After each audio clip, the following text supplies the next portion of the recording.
Sure what's happening here. This is pretty crazy. I'm not sure what that camera's doing. Good morning and welcome to Wednesday. I wonder if it looks like what I see on the other end of this. So I wasn't able to go live on my phone this morning for the 26 moves, so I'm doing it this way through the Facebook. YouTube wasn't going to let us do it. So welcome Wednesday morning and day 3 in our 30 days of positivity. I see a couple people online here. Really, I didn't think I'd catch anybody. I was just going to post this later. But this is one of my favorite times in the morning here. Here I am in the bat cave. Well, I can't do that. David Pantano likes to have a bat cave. So we'll just call it, this is my office at the dojo. So on the way in, I was thinking, what can we talk about today?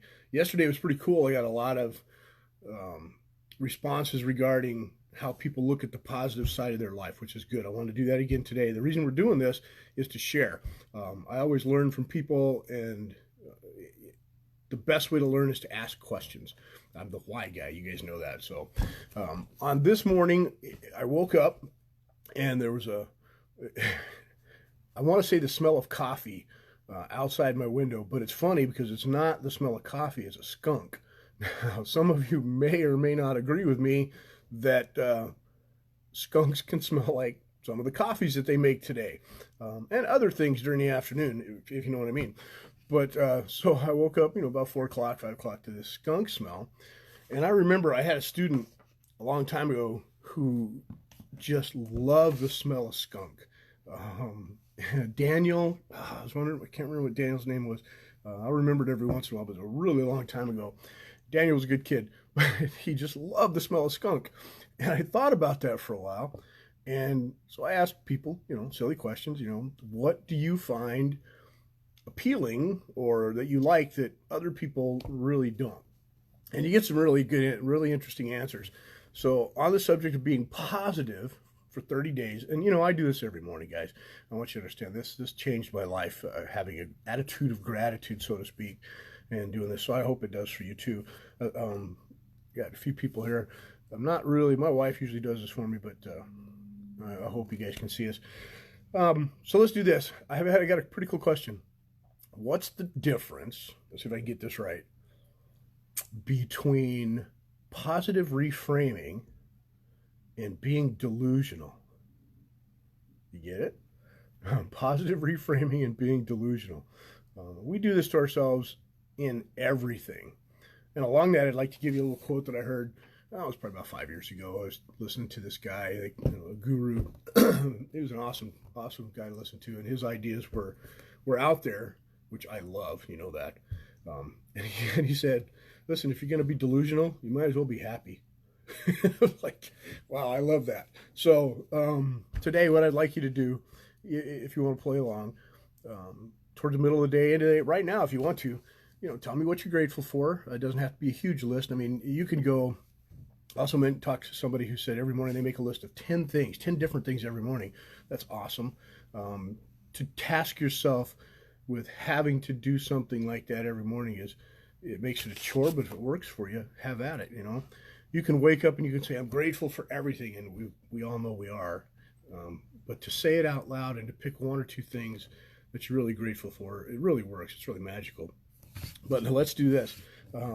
What in your life, one, do you find appealing that others find not so appealing? And it's not a comparison of who we are and who's better or anything like that. It's just a fun thing to do. Like, for instance, I like the smell of a ranch. I really do. Not ranch dressing, a ranch. Now, granted, I don't want to walk around smelling like a ranch. And I would imagine Daniel felt the same way about a skunk. He may have enjoyed the smell of a skunk, but I'm sure he did not want to walk around and smell like a skunk, if that makes sense to you. So I do, people, cows or all horses or something. And I like that smell. And I'm sure it's because it's tagged or anchored to a memory. And I had a conversation with a student last night about memories. And we were discussing, what are memories really? And if you want to go deeper and ask, what is life really all about? Life becomes a collection of memories. So do we make our own memories? after the fact or during the fact? You know what I mean? Is the moment that we're in, the positive moment, the happy moment that we're doing, going to solidify the feeling, the smells, any of the five senses, and then later on come back as a good memory, or are we going to remember it bad? Again, what's the difference between positive, or what did I say, positive reframing or delusion? And does it matter? I've raised 7 kids, raising 7 kids. I've taught thousands of students, and I can tell you this: very rarely does one person have the same experience as another at the same moment, in the same location, with the same stimulation. It's pretty interesting. So today, go out there, have a positive day, find something fun, change somebody's life, smile at them, make them wonder what you're up to, and then get back with me and tell me one thing that you find. That, don't be gross. Well, I don't care what you can be gross if you want to.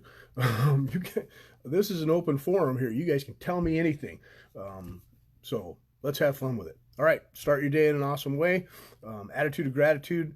I'd love to hear what you want to talk about tomorrow, and we'll keep going. This is day 3 of 30 days of being positive, and I want to know if this frame that I've got on my camera here is what you guys actually see.